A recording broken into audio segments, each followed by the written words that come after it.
Yeah. Awesome. Okay. Ready? Yep. Let's go. Let's laugh. We are imperfect after all. Okay. Hello and welcome to the Imperfect Us podcast. I'm Leanne Camilleri. And I'm Leesa Downs. As hosts of the Imperfect Us podcast, we share relatable stories that celebrate we are all perfectly imperfect humans leading perfectly imperfect lives. We discover practical and evidence-based strategies that draw on the science of well-being and positive psychology that help us to uncover the barriers that might hold us back from being our authentic selves and turn them into opportunities so that we can show up more consistently, doing what we really aspire to do and who we want to be.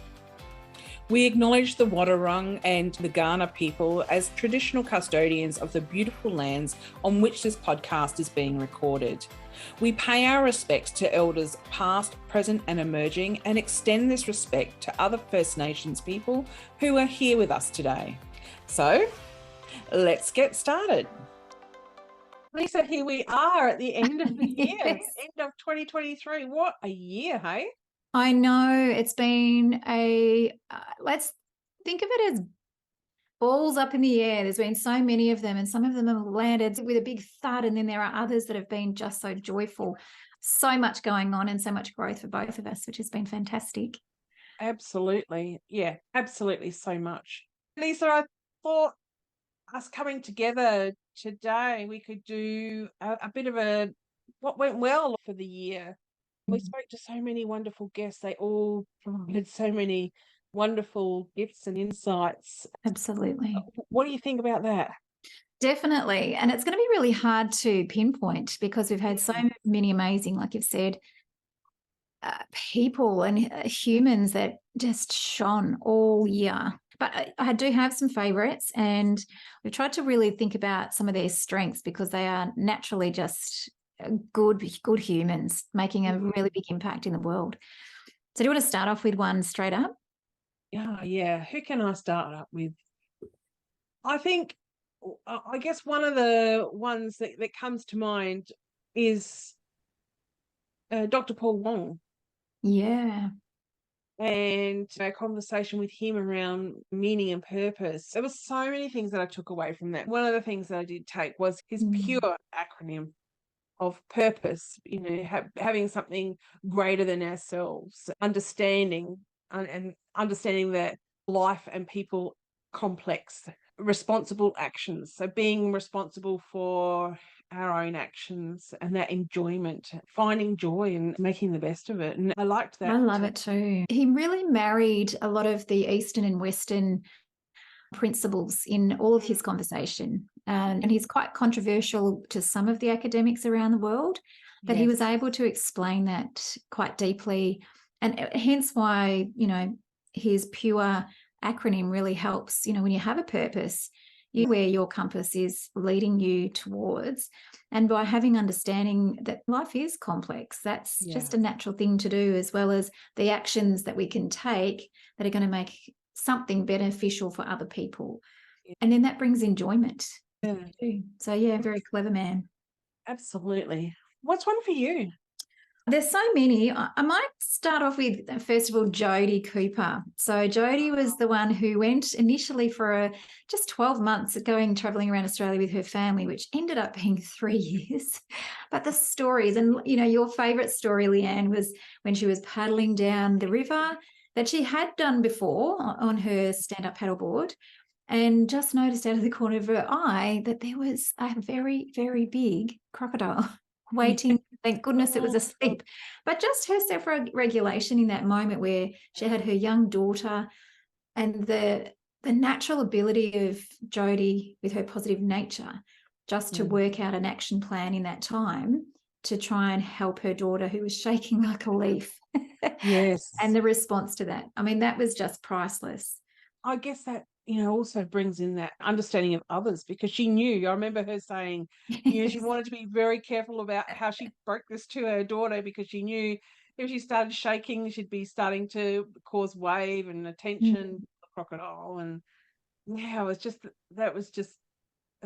so impressed by her whole story. Not just that, but that stuck out for me. I thought about that many times since. But even her stories about having them all in the same place at the same time. So when they were away, they would annoy each other, the noise level would be higher, a whole lot of things. And yet in that 3 years, they got to know each other so well. And then when she came back, she talked about all of a sudden their house was so big that they didn't like being away from each other because they were so contained. So they had built such amazing memories and gifts for life. So just terrific. That value of connection. Yes. Yeah, totally. And what lessons will you take from that? Because you're going on a little bit of an adventure Yes. yourself, aren't you? I hope it's I okay to say to our know. lovely I know. audience. And I think the thing for me in with Jodie's conversation, I've always wanted to travel well, but things get in the way of normal life and work. And for me, we've got some family who are a little bit unwell that we're going to go and visit. So we're spending half a year exploring the east coast of Australia. Nothing like Jodie's, but still the same sort of thing. And what I love is that she talked in her podcast episode that it's not just the big things you see, the big grand places that you go. It's just the smaller things in nature, which I've got an appreciation of beauty and excellence. So it made it so much, I suppose, excitement has really flourished in me already, waiting for those opportunities just to see the littlest things that bring us happiness. But the biggest thing for me, Leanne, going away, I cannot wait to wrap my hands around my family so far away from them and just to do that. Oh, that'll fill my bucket for a long time. Oh, that's so beautiful. Yeah. Another one that stood out for me was Dr. Tom Brunzell. Yeah. Amazing human being he is. He is And so good. everything that he does with Berry Street is amazing. I did the Berry Street education model training earlier this year, and I'm so grateful for it. There's so much I learned around co-regulation and the importance of routines and how that impacts the individual, and the story that he shared about the student that perhaps didn't use the skills that they were learning until one day the teacher asks him what was he doing, and he was using one of his strategies. And that was a team learning for me. You don't always get the results straight away, but planting those seeds and practicing and making it familiar, we eventually draw on those things at some point. And that was a great Absolutely. example of that. And people I know, we've been using the Berry Street model for a while at our school. And what I've noticed is those little people who need it most are always listening. They're listening with their eyes, their heart, everything. And they do get it and they know. And so once you establish that or really build that culture of safety and warmth and connection, anything's possible. And that's where you get to see those kids flourish. And it's just such a wonderful, wonderful thing to see. And Tom and his team have done extraordinary things. And the fact that they're, spreading that to all schools and for all teachers to go through an inquiry into that means that they're learning themselves along the way and seeing the impact. That's got to be priceless and lifelong, I would say. And so many people I've spoken to who have been learning about the Berry Street model have all had such high praise and gratitude for the things that they've learned throughout that. So I think testament to the wonderful program that it is. Yeah, and I guess for those people who don't know about the Berry Street model, it's really a trauma-informed practice as well as a strength-based approach, so that the people who need, that really good compassion and connection and routines, there's a whole lot of things there for their body, mind, and etc. It's a really worthwhile looking into. There's a book that shares all of the program, and then there's also a program as well and teacher training. Whole school. It's just fantastic. Definitely making big impacts across the world. Yeah, absolutely. Tom, I think, uses that appreciation of beauty and excellence in his whole model with his team, really looking at just because someone has trauma of whatever it might be, they still have so many strengths to use. And the model really enables that to happen. Yeah. Seeing the best in others. Yeah. I love that too. Oh, what's another one for you then? Well, Dr. Phil. Now, I used to, every time I say Dr. Phil, I have a little giggle. Which Dr. Phil is it? But we're talking about our beautiful veterinary, amazing coach, Dr. Phil. One of the things that stood out for me in his episode was that he talked a lot about that humility that he needed to have, being a veterinary person who's got clients who are, you know, maybe wanting to put their pets down, and then that, you know, the struggle that the veterinarians have. Yes. But the importance, I think, was the standout for me of scheduling your wellbeing time. Yes. Because if you don't do that, those doors are then open up to illness. And that's not what we want. And that was a really big highlight for him in particular, where he was just going with his work all of the time and then forgetting about his own well-being. So caring for everybody else, but forgetting to care for himself. And that's that sort of like, you know, the givers and the matchers and the takers of Adam Grant. It's just so much about the more you give all of the time, you're depleting your own bucket. And then when we're getting that into a bit more balance, it makes more sense. We can't do anything unless our bucket is full. I agree. And, you know, something I took from that was that the importance of self-compassion, especially in a field such as his, and psychosocial safety. In an environment such as that, really making it safe to say, hey, I'm not okay, or, you know, there's some challenges here, or whatever it is that you need to be able to say. Having that psychosocial safety is so very important. He was amazing. One of the others for me was Marianne Power. She just spoke so well in neurodiversity and how amazing that field can be, rather than thinking of it as a problem. It's not a problem at all. They have so many gifts and talents, and just having that social intelligence to support neurodivergent people to be their best selves. She's just doing fantastic work. I really, really loved the work that she's doing. Building that understanding is not only empowering for the person who is neurodivergent, it's also for the people who around them, to support them and to understand them better, so that we all can be included and feel okay and welcomed.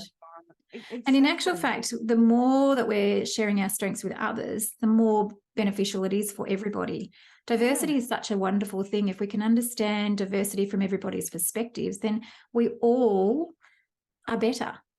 Ever since we've been exploring neurodiversity more, right since last year when we spoke with Dr. Rachel Brunton, even, you know, I find that I am so much more awake to neurodiversity, and I mine the strengths. You know, I'm always, you know, actually this year I've been exposed to neurodiversity, and at times there's been challenges, but when you mine for the strengths, I found that to be a useful strategy. And it just opens up the perspective from everybody as well. I have a real love for diversity. It's been with me forever, probably through my, being brought up with my mum, who's very caring, and we just appreciate everybody. But if we're not sure who they are, then we just dig, like you said, and mine for those strengths, and then find out a little bit more about them. They always bring you so much joy. I always end up crying. I can't help myself. Little tears, not big ones. I am mindful of time as well, Leanne. But I do wanted to say a really big gratitude to all of our listeners, and thank you so much for the wonderful feedback that you're sharing with us. We absolutely love sharing stories with you, and bringing some practical ideas for you to implement straight into your daily practices, or changing them up that are going to be unique to you. Would love to share a really heartfelt summer or festive season wherever you are in the world, whatever that might be for you, but to go with kindness and treat yourself well. I know for us, it might just be lying on the beach in summer for us in the Southern Hemisphere with a book and just that time and listening, or it could be something else. One of my big missions for the next 6 months for us in the van with my husband is to do an act of kindness to someone or some people all the way through the east coast of Australia and see what happens. One of the things that I've committed to is to sharing my book. So once I've read a book, I'm going to leave a note and then leave the book somewhere for someone else to pick up. I love that. I know. I just thought it might be nice. I'm excited to hear more about that. When I think about kindness, Leesa, I think Dr. Paul Callahan. Oh, yes. and in, you know, the Indigenous ways of being, and that caring for people, places and things, to, you know, building connection, how important that is. And I think I've been far more awake to that now, and perhaps that is I'd like to think that is my way of being. Yeah. And so, you know, I think that connects to that kindness piece quite well, and you know, maybe that's my approach. What about his FM bugs? I love that. Oh, The can you acronym for remind? FM, but so that, well, FM stands for flow and mindfulness. So getting into your flow like the river and letting that go through you. So if you need to be sitting still for a while, then just do that. Let that river flow just slowly or gushingly, whatever it not meant to be. Mindfulness, having lots of time to just stop and think, listen more, enjoy. Then there's the bugs, which is B for balance. So really balancing yourself, you know, are you going too fast, going too slow? What does that mean? Same with food, etc. But booking time in for yourself again, which is coming up to that kindness.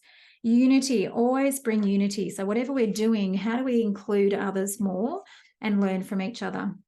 And then there's gratitude, having that daily practice, and being healthy-minded in what we're being balanced about and what we're grateful for. Because it can be just something so little like the sunrise or just a bird or someone's laughter. I love that. And the stories, this one I think is the biggest highlight for me in the whole time we've been recording Imperfect Us, is that the stories we tell ourselves, we need to be respectful of our stories. So if we're hearing the stories from a negative lens to ourselves, that's not helping us at all. But if we're changing that story to be more of service to us and beneficial to us, that's what we really need. So I'm going to go into 2024 with FM bugs. Have a wonderful, wonderful summer, a festive season. It may be a cold, snowy season for some of you in the Northern Hemisphere. I know they are in Tokyo. So enjoy, and we will be back in 2024. Can you believe it? We started this in 2021. And we'll be 2, Leesa. We'll be 2 next year when we come back. Oh, gosh. Thank you again, everyone, and have a wonderful, wonderful time. Take care. Bye for now.